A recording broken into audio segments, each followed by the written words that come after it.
Now to the second varsity game. It's the Waterford and Eastern boys. Eagles were rolling early. Colt Lloyd finds Gavin Murphy down low for an and one to make it 7-0.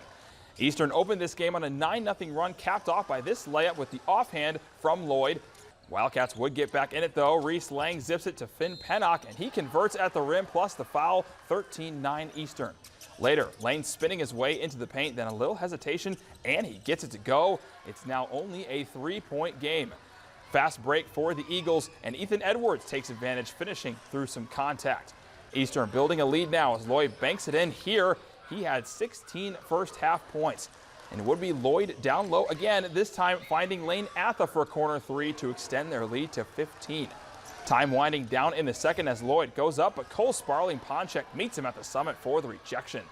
Last few seconds of the first half, Wildcats need to get a shot off, and Pennock hits it just before the buzzer to make it 28-17 Eastern at the half. Waterford would make this really close in the end, but Eastern prevails with a 50-48 win. And in